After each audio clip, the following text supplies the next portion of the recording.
Good morning. और चलिए हम लोग सामान्य अध्ययन का भारत का इतिहास, प्राचीन, पाषाण काल, सैंधव सभ्यता एवं संस्कृति, वैदिक काल और बौद्ध धर्म तक का जो सेट है, जो क्वेश्चंस है, इसको हम लोग इस सेट में हम लोग करेंगे। तो चलिए पहले क्वेश्चन पे चलते हैं। पहला क्वेश्चन हमारा है, भारत में मानव का सर्वप्रथम साक्ष्य कहाँ से मिलता है।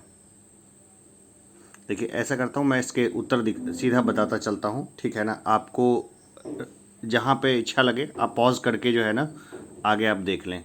सबसे पहला जो साक्ष्य मिलता है इंसानों का, वो मिलता है नर्मदा घाटी से। अगले क्वेश्चन को देखते हैं। उस स्थल का नाम बताइए जहाँ से प्राचीनतम अस्थायी जीवन के प्रमाण मिले हैं।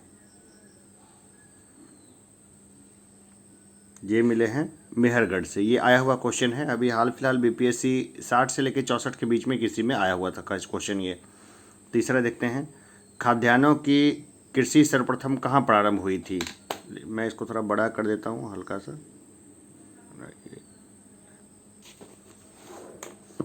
खाद्यान्नों की कृषि सर्वप्रथम कहाँ प्रारंभ हुई थी।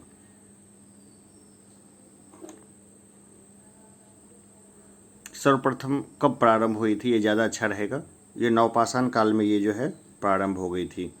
आगे देखिए, मानव द्वारा सर्वप्रथम प्रयुक्त अनाज था। जौ उपजाया गया था मानव द्वारा प्रथम। भारतीय उपमहाद्वीप में कृषि के प्राचीनतम साक्ष्य प्राप्त हुए हैं।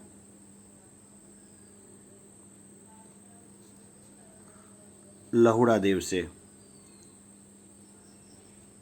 निम्नलिखित में से किसको चालकोलिथिक युग भी कहा जाता है। ताम्रपाषाण युग को चालकोलिथिक युग भी कहा जाता है। सातवां क्वेश्चन देखते हैं, निम्न में से किस एक पुरास्थल से पाषाण संस्कृति से लेकर हड़प्पा सभ्यता तक के सांस्कृतिक अवशेष प्राप्त हुए हैं। ये हुए हैं मेहरगढ़ से। नवदा टोली का उत्खनन किसने किया था। ये किया था HD सांकलिया ने। नवदा टोली किस राज्य में अवस्थित है।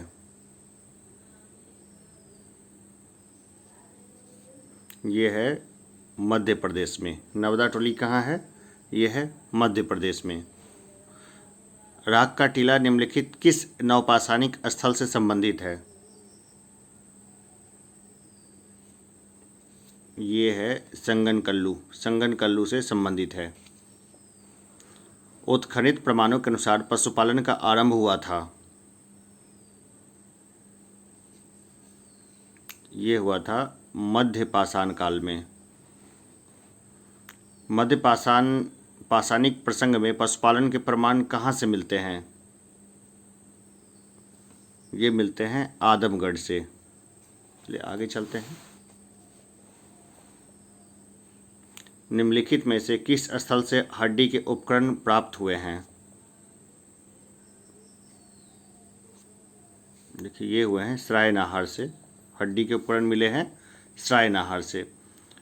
गैरिक मृदभांड पात्र OCP का नामकरण हुआ था। तो ये नामकरण हुआ था हस्तिनापुर में। ताम्राश्म काल में महाराष्ट्र के लोग मृतकों को फर्श के नीचे किस तरह रखकर दफनाते थे। उत्तर से दक्षिण की ओर रखते थे। आज भी हम लोग उत्तर से दक्षिण ही रखते हैं डेड बॉडी को। निम्नलिखित में से किस स्थान पर मानव के साथ कुत्ते को दफनाए जाने का साक्ष्य मिला है। ये मिला है बोरझोम में। आगे देखते हैं, सैंधव सभ्यता एवं संस्कृति से संबंधित क्वेश्चन है ये। हड़प्पा निम्नलिखित में से किस सभ्यता से संबद्ध है। ये है सिंधु घाटी सभ्यता से। चलिए क्वेश्चन नंबर आगे देखते हैं हम लोग। क्वेश्चन नंबर 18 से शुरुआत करते हैं। सिंधु सभ्यता संबंधित है। सिंधु सभ्यता कहाँ से संबंधित है। आद्य ऐतिहासिक युग से, यानी उस समय के जो साक्ष्य तो मिले हैं लिखे हुए, लेकिन उसको पढ़े नहीं जा सके। 19वां नंबर क्वेश्चन देखते हैं हम लोग। सिंधु घाटी की सभ्यता गैर आर्य थी क्योंकि वह नगरीय सभ्यता थी। आर्य सभ्यता जो थी ना, वो पूरी की पूरी ग्रामीण हो गई थी। ग्रामीण सभ्यता के नाम से आर्य सभ्यता जानी जाती है। सिंधु घाटी सभ्यता को आर्यों से पूर्व की रखे जाने का महत्वपूर्ण कारक है तो वह है मृदभांड। ठीक है, मृदभांड अलग थे उनके। भारत में चांदी की उपलब्धता के प्राचीन साक्ष्य मिले हैं। ये मिले हैं हड़प्पा संस्कृति से। चांदी के आभूषण वो लोग पहनते थे। मूवी भी आई है एक मोहनजोदड़ो, उसमें देखिएगा वो चांदी के आभूषण पहने रहती है हीरोइन। हड़प्पा में मिट्टी के बर्तनों पर सामान्यतः किस रंग का उपयोग हुआ था?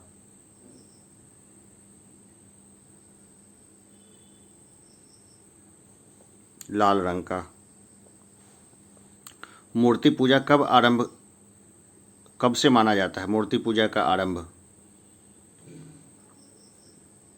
तो देखिए ये माना जाता है पूर्व आर्य से। आर्य से पहले भी मूर्ति पूजा जो है वो होती थी, शुरू हो चुकी थी मूर्ति पूजा, हड़प्पा के टाइम में ही हो चुकी थी। निम्नलिखित पशुओं में से किस एक का हड़प्पा संस्कृति में पाई मोहरों और टेराकोटा कलाकृतियों में निरूपण यानी रिप्रेजेंटेशन नहीं हुआ था? गाय का नहीं हुआ था। ये तो बहुत सीधा है।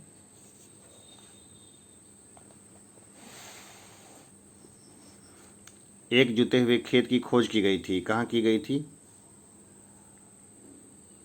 ये की गई थी कालीबंगा में। कालीबंगा कहाँ का स्थान है? ये राजस्थान का में है। सैंधव सभ्यता का महान स्नानागार कहाँ से प्राप्त हुआ है? मोहनजोदड़ो से। सिंधु घाटी सभ्यता का कौन सा स्थान अब पाकिस्तान में है? हड़प्पा।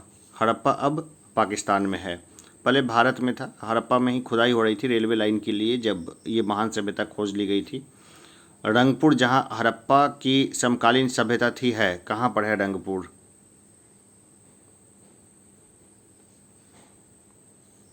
रंगपुर कहाँ पर है?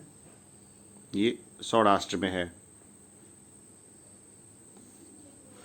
वह हड़प्पीय नगर जिसका प्रतिनिधित्व लोथल का पुरातत्व स्थल करता है किस नदी पर स्थित है? देखिए भोगवा नदी पर स्थित है ये। हड़प्पा सभ्यता स्थल लोथल स्थल स्थित है। लोथल कहाँ पर है ये बताइए। लोथल गोदीबाड़ा था, ये कहाँ पर है? गुजरात में है। सिंधु घाटी सभ्यता का पत्तन नगर था, कौन सा था पत्तन नगर? लोथल था, अभी अभी बताया मैंने। भारत का सबसे बड़ा हड़प्पन पुरा स्थल है, कौन सा है सबसे बड़ा हड़प्पन पुरा स्थल?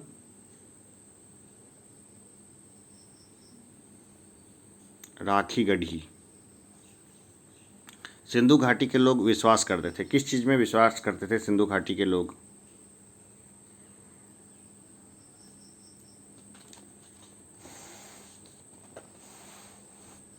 देखिए ये मातृशक्ति में विश्वास था उनका। किस में विश्वास था? मातृशक्ति में।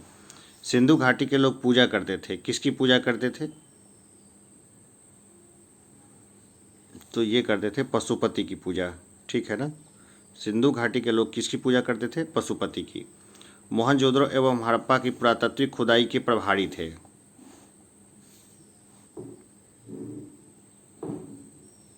ये थे सर जॉन मार्शल। सिंधु सभ्यता की विकसित अवस्था में निम्नलिखित में से किस स्थल में घरों में कुओं के अवशेष मिले हैं? मोहनजोदड़ो में जो घर थे ना उनके भीतर कुएं मिलते थे। आप रांची जाइए, वहाँ भी आपको घरों के अंदर कुएं मिलेंगे। सर्वप्रथम मानव ने निम्न धातु का उपयोग किया, किसका उपयोग किया था सबसे पहले? तांबा का, ठीक है ना, तांबा का उपयोग किया था। हड़प्पा कालीन स्थलों में अभी तक किस धातु की प्राप्ति नहीं हुई है? लोहा की प्राप्ति नहीं हुई है। निम्न में से कौन सा स्थल घग्गर और उसकी सहायक नदियों की घाटी में स्थित है? यह है बनावली। धौलावीरा किस राज्य में स्थित है?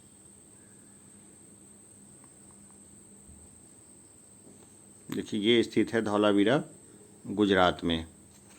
हड़प्पन संस्कृति के संदर्भ में शैलकृत स्थापत्य के प्रमाण कहाँ मिले हैं? ये मिले हैं धौलावीरा में। एक उन्नत जल प्रबंधन व्यवस्था का साक्ष्य प्राप्त हुआ है। ये प्राप्त हुआ है धौलावीरा से। हड़प्पन स्थल सनौली के अभी हाल ही में उत्खनन से प्राप्त हुए हैं।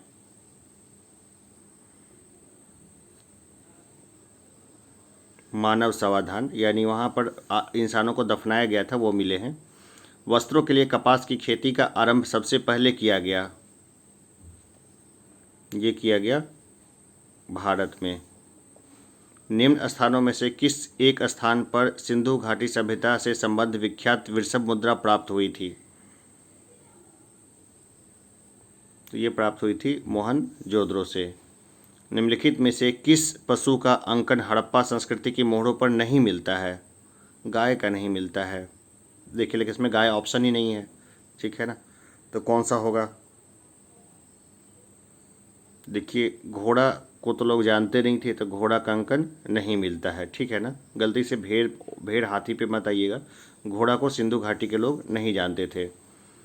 किस पशु के अवशेष सिंधु घाटी सभ्यता में प्राप्त नहीं हुए हैं? घोड़ा के अवशेष नहीं मिले हैं। मृण पट्टिका पर उत्कीर्ण सिंह युक्त देवता की कृति प्राप्त हुई है। कहाँ से प्राप्त हुई है? कालीबंगा से। निम्नलिखित में से कौन सी सभ्यता नील नदी के तट पर पनपी थी? अब भाई, नील नदी के तट पर तो एक ही सभ्यता पनप सकती है, और वो होगी हमारी मिस्र की सभ्यता, है ना। तो इसका उत्तर क्या हो जाएगा? डी हो जाएगा। आज भी मिस्र नील नदी के किनारे ही है। मिस्र को नील नदी की देन भी कहते हैं। लेखन कला की उचित प्रणाली विकसित करने वाली सर्वप्रथम प्राचीन सभ्यता थी, कौन सी थी? तो ये थी सुमेरिया। आर्य शब्द इंगित करता है, क्या इंगित करता है आर्य शब्द? देखिए, श्रेष्ठ वंश को। वैसे इसका उत्तर ई भी हो सकता है, क्योंकि कई जगह पर जो है ना भाषा समूह भी इसको दिया गया है, ठीक है ना। तो ई भी उसका उत्तर हो सकता है। क्लासिकीय संस्कृत में आर्य शब्द का अर्थ है, क्या अर्थ है आर्य शब्द का? एक उत्तम व्यक्ति। सबसे पुराना वेद कौन सा है? देखिए, ऋग्वेद ही सबसे पुराना है, पहला भी वही है। सबसे पुराना कौन सा है? ऋग्वेद है। त्रयी नाम से जाना जाता है। तीनों वेद मिलकर वेदत्रयी बनाते हैं, तो ये 3 वेद हो जाएगा। चलिए, मैं थोड़ा जल्दी बता रहा हूँ, आप इसमें कोशिश करिए, मैं थोड़ा टाइम दूंगा आपको। निम्नलिखित 4 वेदों में से किस एक में जादुई माया और वशीकरण का वर्णन है? यह है अथर्ववेद में। ऋग्वेद में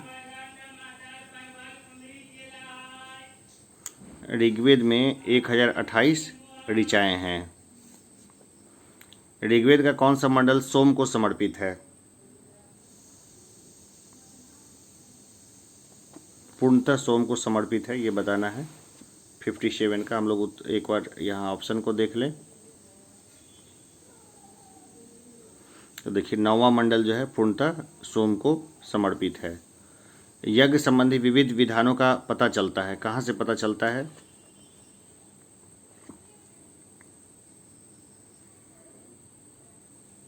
ये पता चलता है यजुर्वेद से, है ना। भारत में किस स्थल की खुदाई से लौह धातु के प्रचलन के प्राचीनतम प्रमाण मिले हैं? ये मिले हैं अतरंजी खेड़ा से। उपनिषदें पुस्तकें हैं, किस तरह की पुस्तकें हैं उपनिषदें?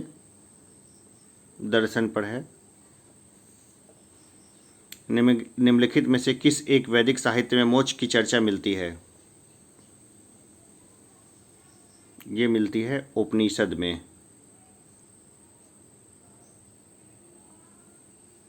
बासठ का देखते हैं।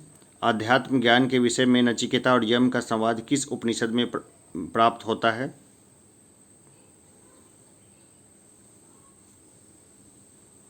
कठोपनिषद में। उपनिषद काल के राजा अश्वपति शासक थे, कहाँ के शासक थे अश्वपति?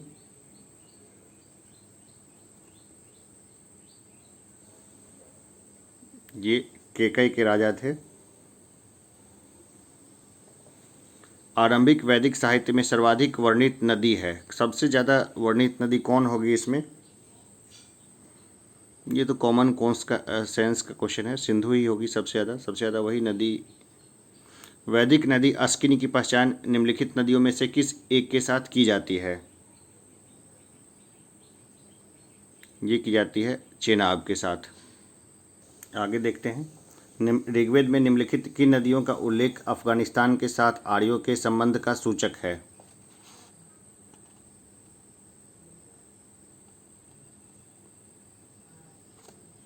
ये है कुब्रा या कुड़मू। वैदिक नदी कुबा का स्थान कहाँ निर्धारित होना चाहिए?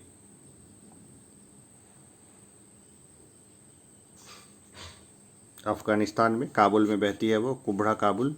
निम्नलिखित में से कौन सी वह ब्रह्मवादिनी थी जिसने कुछ वेद मंत्रों की रचना की? ब्रह्मवाहिनी नहीं होगा, ब्रह्मवादिनी ज़्यादा अच्छा है। तो ये लोपामुद्रा थी।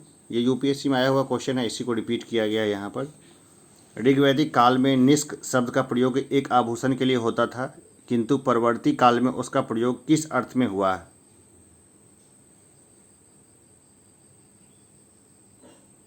तो ये है सिक्का। निष्क का मतलब हो गया था सिक्का, पहले आभूषण था वो सिक्का में बदल गया। ऋग्वैदिक काल में निष्क किस अंग का आभूषण था? तो ये था गला का। प्राचीन भारत में निशाका से जाने जाते थे, ये जाने जाते थे स्वर्ण आभूषण को निशाका कहते थे, स्वर्ण आभूषण निशाका। निम्नलिखित अभिलेखों में कौन सा ईरान से भारत में आर्यों के आने की सूचना देता है? तो यह है बोगस कोई, ठीक है ना। कई सारे देवता का वहाँ उल्लेख मिला है जो देवता भारत में पूजे जाते हैं इस हिसाब से। जिस ग्रंथ में पुरुष मेध का उल्लेख हुआ है वह है शतपथ ब्राह्मण। उत्तर वैदिक काल में निम्नलिखित में से किनको आर्य संस्कृति का धूड़ समझा जाता था? ये 74 नंबर क्वेश्चन पे हम लोग हैं। किसको समझा जाता था? अंग और मगध को, ठीक है। गोत्र शब्द का सर्वप्रथम प्रयोग हुआ था, कहाँ हुआ था गोत्र शब्द का सर्वप्रथम प्रयोग? ये हुआ था ऋग्वेद में। पूर्व वैदिक आर्यों का धर्म प्रमुखता था, क्या था प्रमुखता धर्म?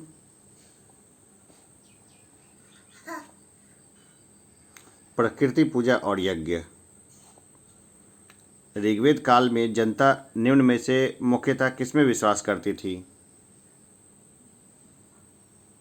बलि एवं कर्म कांड में इनका भरोसा था। प्रसिद्ध 10 राजाओं का युद्ध किस नदी के तट पर लड़ा गया? ये लड़ा गया था पड़ोसनी नदी के तट पे। निम्न में से किस नदी को ऋग्वेद में मातेत्मा, देवीत्मा एवं नदीत्मा संबोधित किया गया है? ये किया गया है सरस्वती नदी को। उस जनजाति का नाम बताइए जो ऋग्वैदिक आर्यों के पंचजन से संबंधित नहीं है, उसका नाम बताना है। कीकट नहीं है, ठीक है, बाकी सब थे। प्राचीन काल में आर्यों के जीविकोपार्जन का मुख्य साधन था, क्या था? आर्य कैसे जीविका उपार्जन करते थे?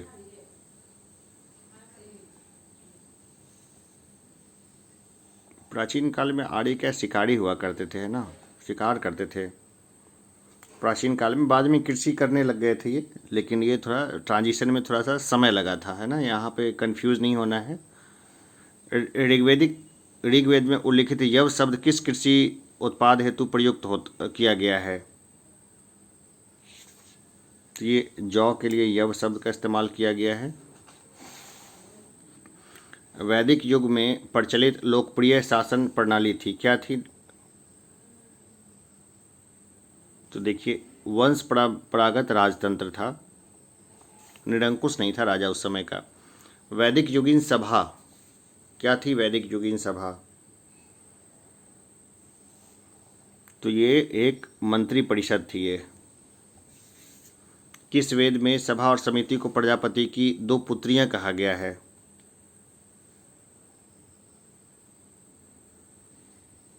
ये है अथर्ववेद में कहा गया है। प्रजापति की 7 पुत्रियां थी, दक्ष प्रजापति की। खैर ये तो नहीं पूछा जाएगा। आयुर्वेद अर्थात जीवन का विज्ञान का उल्लेख सर्वप्रथम मिलता है, सर्वप्रथम मिलता है अथर्ववेद में। सर्वाधिक ऋग्वैदिक सूक्त समर्पित हैं, किसको समर्पित हैं? ये समर्पित हैं इंद्र को। ऋग्वेद में सर्वाधिक संख्या में मंत्र संबंधित है, कहाँ से संबंधित है मंत्र? अग्नि से संबंधित है मंत्र। स्वाहा जो थी ना, अग्निदेव की पत्नी थी, इसलिए ओम हमेशा स्वाहा स्वाहा बोलते हैं। निम्नलिखित में से किस ऋग्वेद में युद्ध देवता समझा जाता था? किसे ऋग्वेद में युद्ध का देवता समझा जाता था? ये समझा जाता था इंद्र को। बाद में इंद्र की स्थिति उतनी अच्छी नहीं रही, इंद्र को पहले बहुत पूजा जाता था। निम्नलिखित में से पूर्व वैदिक आर्यों का सर्वाधिक लोकप्रिय देवता कौन था? तो ये थे इंद्र। इंद्र की बहुत पूजा होती थी, बाद में दूसरे देवताओं ने वो स्थान ले लिया। अब इंद्र पूजा लिमिटेड है, मधुबनी में इंद्र पूजा होती है। गायत्री मंत्र किस पुस्तक में मिलता है?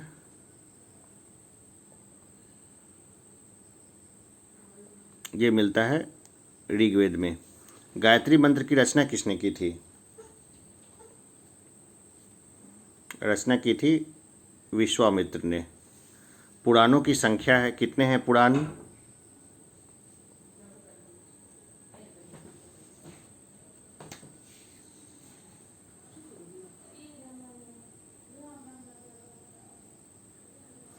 ये पुराण की संख्या है 18। श्रीमद् भागवत गीता मौलिक रूप से किस भाषा में लिखी गई थी? संस्कृत में लिखी गई थी। किस काल में अछूत की अवधारणा स्पष्ट रूप से उद्धृत हुई है?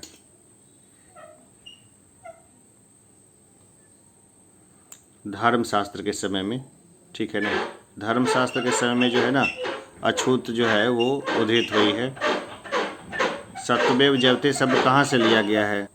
सत्यमेव जयते शब्द कहाँ से लिया गया है? ये लिया गया है मुंडक उपनिषद से। पहले यूपीएससी में बार बार पूछा जाता था, घुमा फिरा के यही। ऋग्वेद की मूल लिपि थी, ऋग्वेद की मूल लिपि क्या थी? ये थी ब्राह्मी। ब्राह्मी में लिखी गई थी ऋग्वेद। अवेस्ता और ऋग्वेद में समानता है। अवेस्ता किस क्षेत्र से संबंधित है? जिंद अवेस्ता पूरा नाम है उसका। ये है ईरान से। वैदिक काल में किस जानवर को अघन्या माना गया है? ये माना गया है गाय को। आगे देखते हैं। जीविकोपार्जन हेतु वेद वेदांग पढ़ाने वाले अध्यापक कहलाते थे, क्या कहलाते थे अध्यापक?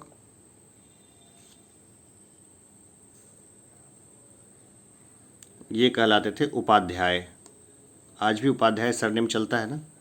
गौतम बुद्ध का जन्म कब हुआ था? कौन से साल में हुआ था? फिर आ गया संख्या से संबंधित।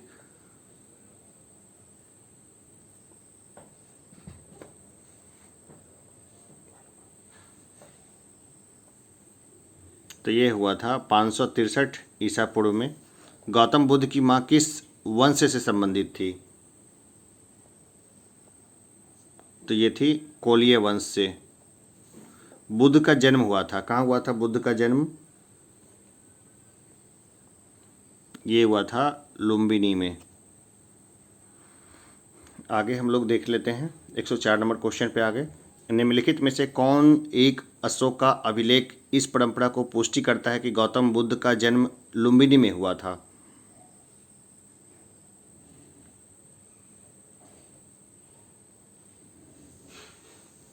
ये करता है रुम्मेनदई स्तंभ लेख। निम्नलिखित में से किस राजा के एक अभिलेख में सूचना मिलती है कि शाक्यमुनि बुद्ध का जन्म लुम्बिनी में हुआ था? है ना, कहाँ पे मिलता है हुआ था ये? अशोक के से पता चलता है। महात्मा बुद्ध का महापरिनिर्वाण कहाँ हुआ था?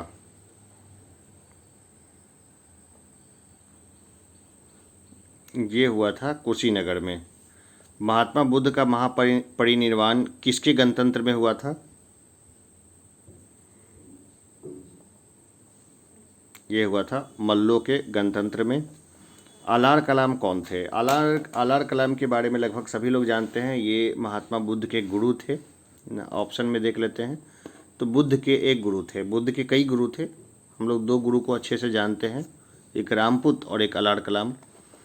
महात्मा बुद्ध ने अपना पहला धर्मचक्र प्रवर्तन किस स्थान पर दिया था?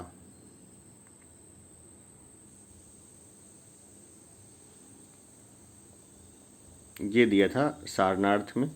सारनाथ में अपना प्रथम प्रवचन किसने दिया था? भाई वापस से वही क्वेश्चन रिपीट हो गया है।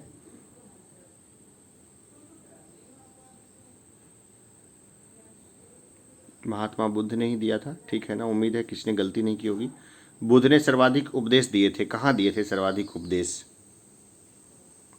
भाई ये सब तो घोटा हुआ होना चाहिए। श्रावस्ती में सर्वाधिक उपदेश दिए थे। बुद्ध कौशाम्बी किस राज्य काल में आए थे? उदयन के राज्य काल में आए थे कौशाम्बी। बुद्ध की मृत्यु के पश्चात प्रथम बौद्ध संगीति की अध्यक्षता की गई, तो ये की गई महाकश्यप द्वारा। कश्मीर में कनिष्क के शासनकाल में जो बौद्ध संगीति आयोजित की गई, उसके अध्यक्ष कौन थे? निम्नलिखित में से कौन थे, ये बताना है। वो इसका एक फॉर्मूला बनाया था, है ना, तो उस फॉर्मूले से आराम से पता चल जाएगा।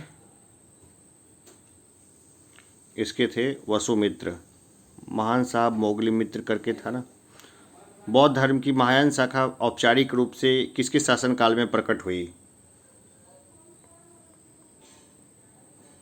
ये कनिष्क के समय में ये प्रकट हुई। किस शासक के काल में चतुर्थ बौद्ध संगीति का आयोजन हुआ? ये कनिष्क के काल में हुआ था, है ना, कुंडलवन में हुआ था।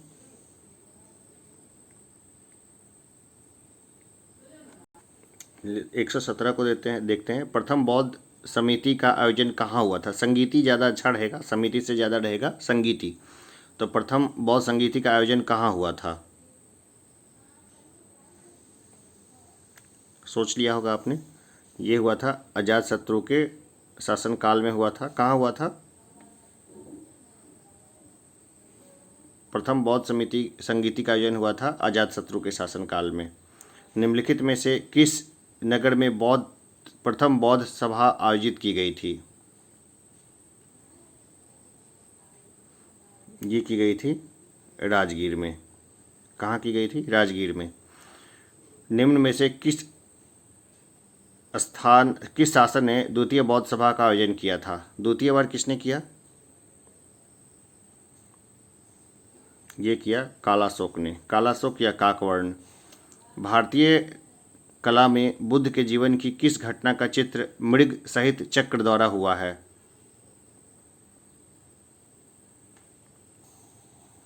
प्रथम उपदेश में। भारतीय कला में बुद्ध के जीवन की किस घटना का चित्र मृग सहित चक्र द्वारा हुआ है? तो ये प्रथम उपदेश में ऐसा हुआ है। बोधगया में महाबोधि मंदिर बनाया गया, जहाँ भाई ज्ञान प्राप्त हुआ था वहीं बनाया गया है बोधि मंदिर।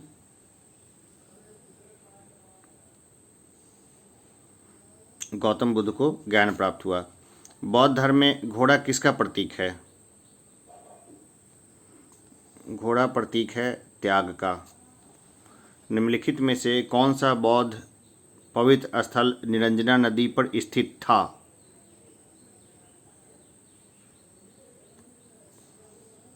तो ये है बोधगया। बुद्ध के उपदेश किससे संबंधित हैं?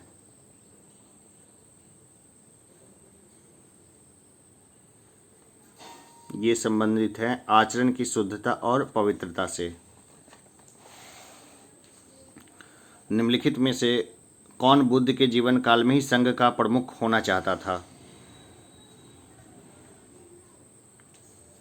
तो ये देवदत्त था, उसका चचेरा भाई। हम लोग हमेशा देवदत्त की कहानी पढ़ते हैं बचपन से ही।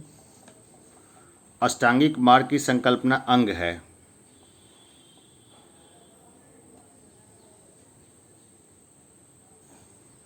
धर्मचक्र सूत्र की विषय वस्तु का धर्मचक्र प्रवर्तन सूत्र की विषय वस्तु का है अष्टांगिक मार्ग की संकल्पना। बौद्ध संघ में भिक्षुणी के रूप में स्त्रियों के प्रवेश की अनुमति बुद्ध द्वारा दी गई थी। कब दी गई थी, कहाँ दी गई थी ये? तो ये दी गई थी वैशाली में। त्रिपिटक क्या है? त्रिपिटक है बुद्ध के उपदेशों का संग्रह है त्रिपिटक।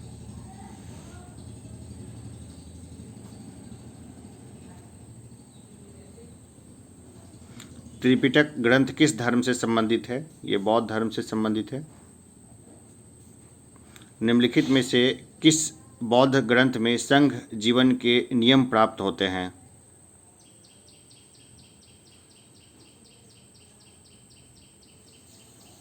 तो ये प्राप्त होता है विनय पिटक में।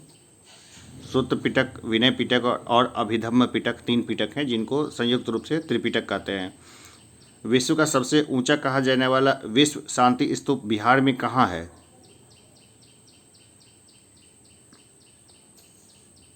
तो ये है राजगीर में। बुद्ध की 80 फीट बड़ी प्रतिमा जो बोध गया में है निर्मित की गई है।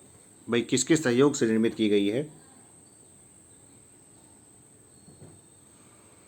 तो ये जापानियों ने इसको बनाया है। जापानियों ने बहुत कुछ बनाया है। मैं एक धर्मशाला में था, उसका नाम भी जापानी धर्मशाला था। वह स्तूप स्थल जिसका संबंध भगवान बुद्ध के जीवन की घटना से नहीं रहा वह है। एक जगह है जिसका वहाँ की घटना से संबंध नहीं था। यूपीएससी ने इसको 2 बार रिपीट किया था। तो ये था सांची, ठीक है ना। सांची का स्तूप तो है लेकिन वो महात्मा बुद्ध से संबंध नहीं है। वो मतलब महात्मा बुद्ध से संबंध वो स्थान नहीं है। संसार अस्थिर और क्षणिक है का निम्न में से किससे संबंध है? तो ये है बौद्ध धर्म में ये कहा गया है कि संसार क्या है? अस्थिर है और क्षणिक है। निम्नलिखित में से किसे एशिया के ज्योतिपुंज के तौर पर जाना जाता है? लाइट ऑफ एशिया चाइनीज लोग बोलते हैं महात्मा बुद्ध को।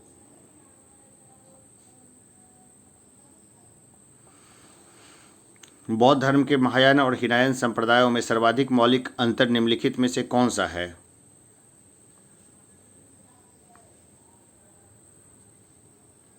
तो ये है देवी देवताओं की पूजा। गौतम बुद्ध को एक देवता का स्थान किस राजा के युग में प्राप्त हुआ?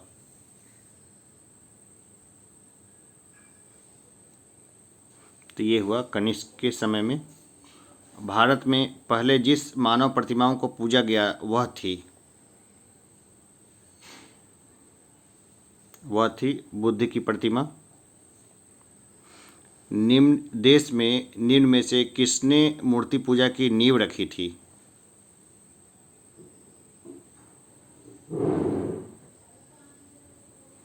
तो बौद्ध धर्म में सबसे पहले मूर्ति पूजा प्रारंभ हुई थी। सबसे ज़्यादा बौद्ध धर्म ने ही पूजा का विरोध किया था और मूर्ति पूजा उसी में सबसे पहले शुरू हुई।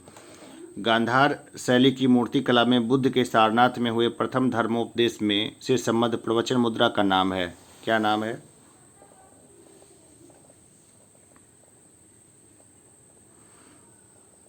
धर्मचक्र।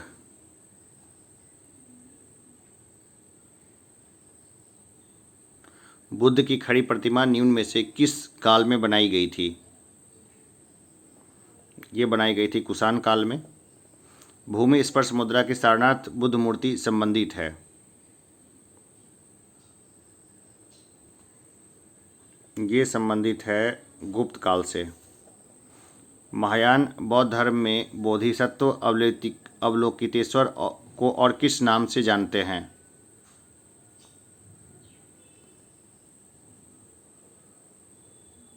तो ये जानते हैं पद्म पानी के नाम से। जब आप मेंस की तैयारी करेंगे ना तो खास करके पाल कला वगैरह का जो सीन आएगा तो वहाँ पर ये सब देखने को मिलेगा।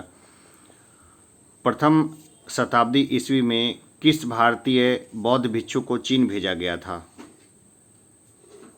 तो ये नागार्जुन गए थे चीन। शून्यता के सिद्धांत का सर्वप्रथम प्रतिपादन करने वाले बौद्ध दार्शनिक का नाम है?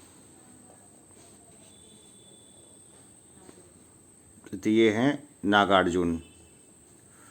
नागार्जुन किस बौद्ध संप्रदाय के थे? तो ये थे माध्यमिक। बौद्ध शिक्षा का केंद्र है? कहाँ पर है बौद्ध शिक्षा का केंद्र? यह है विक्रमशिला। विक्रमशिला यूनिवर्सिटी में बौद्ध धर्म की पढ़ाई होती थी। नालंदा विश्वविद्यालय के स्थापन का युग है? तो यह है गुप्त युग। नालंदा विश्वविद्यालय किस लिए प्रसिद्ध है? प्रसिद्ध था, तो ये था बौद्ध धर्म दर्शन के लिए। नव नालंदा में महाविहार किसके लिए विख्यात है? ये विख्यात है पाली अनुसंधान के लिए। तो आज के लिए हम लोग इतना ही रखते हैं। आप लोग इस सारे क्वेश्चंस को लगाइए। यहाँ से आपको एग्जामिनेशंस में ये 3 सेट दूंगा, 1 2 3 करके। यहाँ से आपको एग्जामिनेशंस में 10 क्वेश्चंस तक देखने को मिल सकते हैं, तो घोट लीजिएगा। ये तीनों मैं जल्द ही रिलीज़ कर दूंगा। और भी चीज़ें हमारी चल रही है, ठीक है ना। खाली यहाँ पर अगर मैं जितने क्वेश्चंस कराता हूँ उतने भी कर लीजिएगा तो प्री निकल जाएगा। प्री में ज़्यादा समस्या नहीं आएगी, लेकिन फिर भी कोई रिस्क न लेते हुए जहाँ तक हो सके करंट को ज़रूर तैयार कर लें। मैं करंट नहीं करा पा रहा हूँ, कोशिश है मेरी कि करंट को शुरू करूँ। तो अभी के लिए इतना ही, धन्यवाद।